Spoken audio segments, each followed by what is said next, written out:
दोस्तों, एक बार देवी सरस्वती ब्रह्मदेव के पास आकर उनसे पूछने लगती है, हे स्वामी, आपने सृष्टि की रचना की है। आपने अपने मन से तथा शरीर के पृथक पृथक अंग से अनेक ऋषि मुनियों को प्रकट किया है तथा अनेक सुंदर सुंदर अप्सराओं, गंधर्व तथा देवताओं को भी प्रकट किया है। आपने ही स्त्रियों को सौंदर्य और चंचलता प्रदान की है, किंतु हे प्रभु, स्त्रियों में ही गर्भ की उत्पत्ति क्यों होती है? संसार में केवल स्त्रियां ही गर्भ धारण क्यों करती हैं? इसके पीछे क्या कारण है? यह कष्ट केवल स्त्रियों को ही क्यों सहन करना पड़ता है?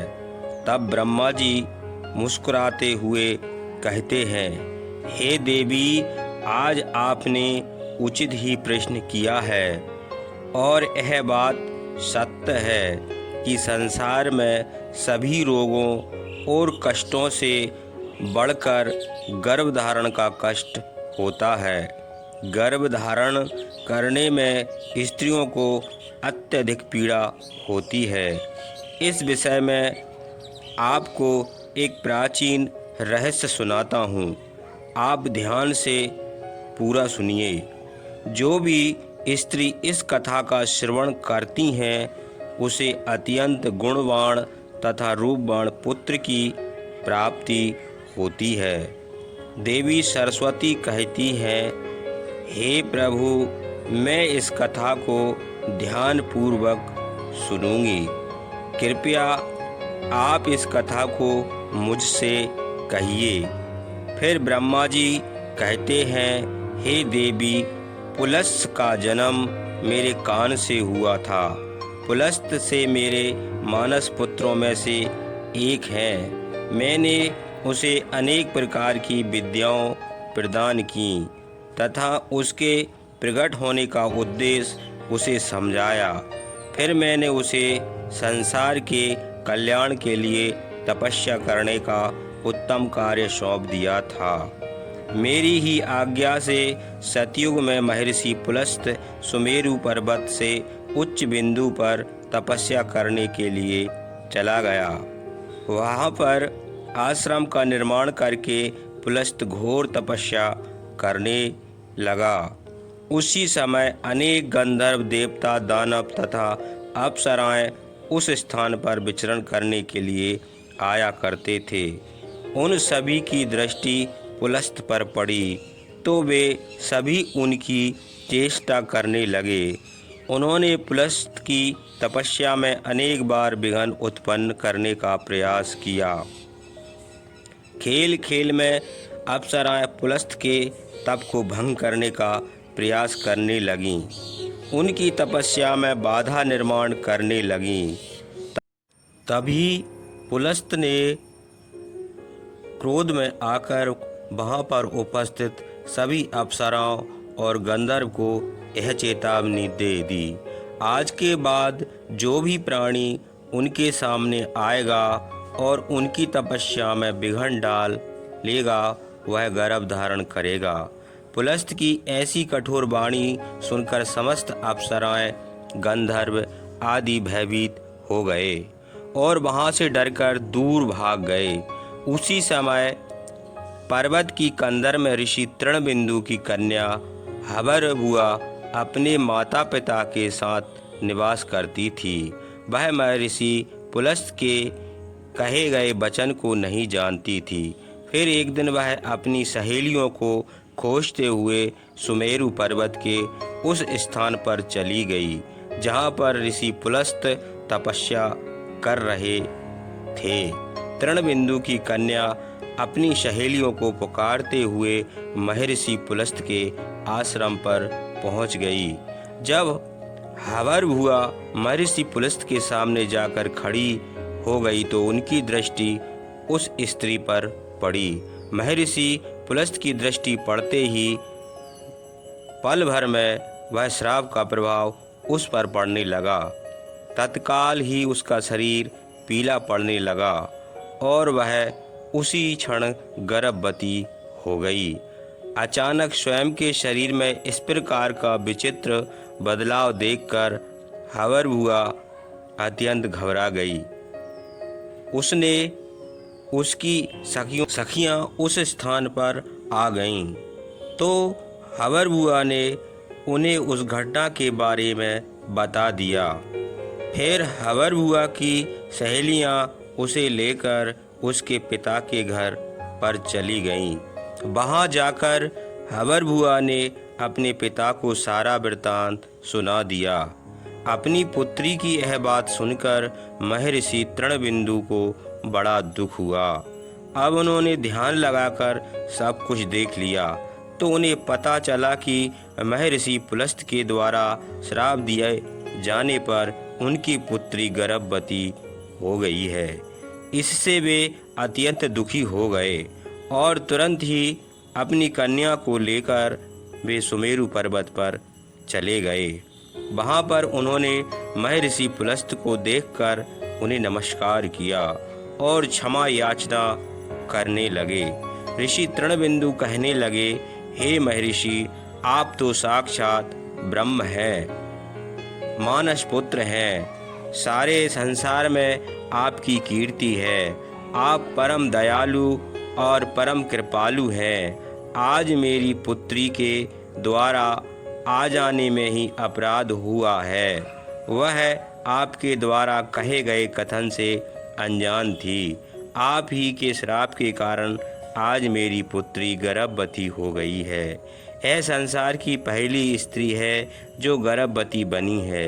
इसलिए हे मुनिवर, अब मेरी पुत्री से कौन विवाह करेगा? इसे तो कलंक लग जाएगा। इसलिए मैं आपसे प्रार्थना करता हूँ कि आप मेरी कन्या को पत्नी के रूप में ग्रहण कीजिए। मेरी कन्या सर्वगुण संपन्न है। उसके मन में किंचित मात्र भी दोष नहीं है। वह अनजाने में ही आपके श्राप को ग्रहण किया है। यह सदैव आपकी सेवा में तत्पर रहेगी। इस प्रकार से ऋषि तृणबिंदु ने आदर पूर्वक महर्षि पुलस्त से विनती का। तृणबिंदु के आदर सत्कार और स्तुति से महामुनि पुलस्त अत्यंत प्रसन्न हुए और हवर बुआ को दिए गए श्राप से उन्हें बड़ा दुख हुआ। फिर उन्होंने ऋषि तृणबिंदु को आश्वासन देते हुए कहा, हे मुनिवर, मैं आपकी स्तुति से अत्यंत प्रसन्न हूँ। मेरे ही कारण तुम्हारी कन्या गर्भवती हुई है। इसलिए मैं तुम्हारी कन्या को मेरी पत्नी के रूप में ग्रहण करता हूँ। इसलिए तुम अब चिंता न करो। इस प्रकार से महर्षि पुलस्त ने ऋषि तृणबिंदु की कन्या हवर बुआ को अपनी पत्नी के रूप में स्वीकार किया। तदंतर तृणबिंदु की कन्या हवर बुआ महर्षि पुलस्त के साथ उनके आश्रम पर ही रहने लगी और दिन रात सच्चे हृदय से उनकी सेवा करने लगी। महर्षि पुलस्त भी देवी पर हवर बुआ को निस्वार्थ सेवा, पतिव्रत धर्म और भक्ति से अत्यंत प्रसन्न हुए और उनसे कहा, हे देवी, मैं तुम्हारी सेवा और भक्ति से अत्यंत प्रसन्न हूँ। इसलिए मैं तुम्हें मेरे समान पुत्र की प्राप्ति होने का वरदान देता हूँ। जिस समय तुम मेरे सामने आई थी उस समय मैं वेदों का पाठ कर रहा था और तुमने वेदों का श्रवण भी किया है। इसलिए तुम्हारा पुत्र चारों वेदों में परंपरागत होगा और समस्त संसार को वेद का ज्ञान प्रदान करेगा। तुम्हारा यह पुत्र सारे संसार में विशर्वा के नाम से प्रसिद्ध होगा। फिर कुछ समय के उपरांत देवी हवर बुआ ने एक अत्यंत गुणवान पुत्र को जन्म दिया। महर्षि पुलस्त के कथन अनुसार उस पुत्र का नाम विशर्वा रखा गया। विशर्वा अपने पिता महर्षि पुलस्त के समान ही विद्वान, सत्यवादी और धर्म का पालन करने वाला था। उनकी ख्याति संपूर्ण विश्व में हुई। उनकी कीर्ति और महानता को देखते हुए महर्षि भरद्वाज ने अपनी पुत्री इडविला का विवाह उनके साथ कर दिया। फिर मुनि विशर्वा की पत्नी इडविला के गर्भ से एक पुत्र का जन्म हुआ, जिसका नाम वैश्रवण रखा गया। वैश्रवण का ही एक नाम कुबेर है। कुबेर जी ने ब्रह्मा जी को प्रसन्न करने के लिए कठोर तपस्या की। फिर कुबेर की तपस्या से प्रसन्न होकर ब्रह्मदेव ने उन्हें वरदान दिया और उन्हें उत्तर दिशा का स्वामी तथा धन अध्यक्ष बना दिया।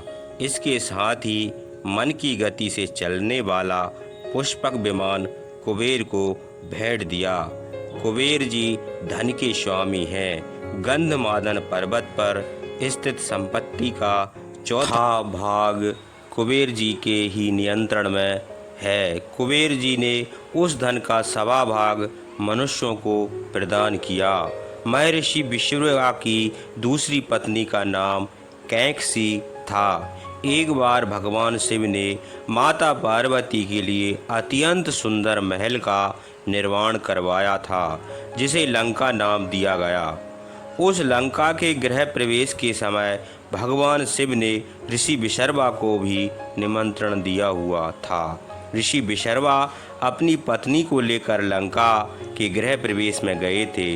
जब भगवान शिव ने ऋषि विशर्वा को दान मांगने के लिए कहा, तब विशर्वा की दुष्ट पत्नी कैकसी ने छल से उन्हें लंका मांगने के लिए विवश कर दिया।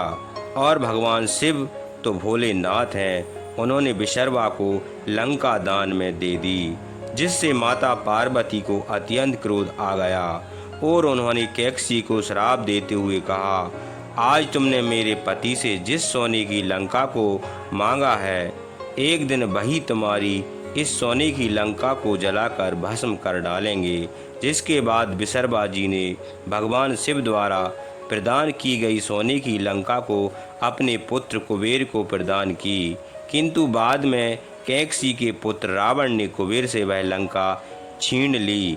लेकिन त्रेता युग में भगवान शिव के अवतार हनुमान जी ने उस सोने की लंका को जलाकर भस्म कर डाला।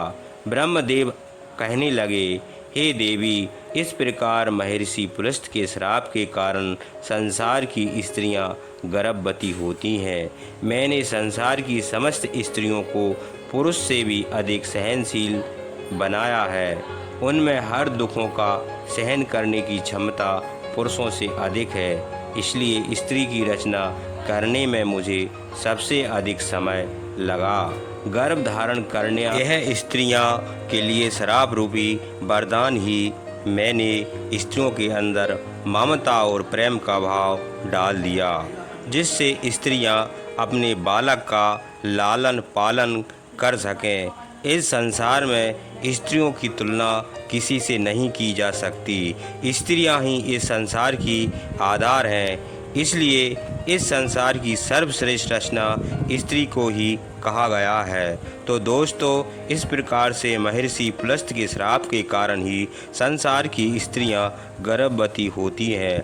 आपको यह कथा कैसी लगी कमेंट करके अवश्य बताएं।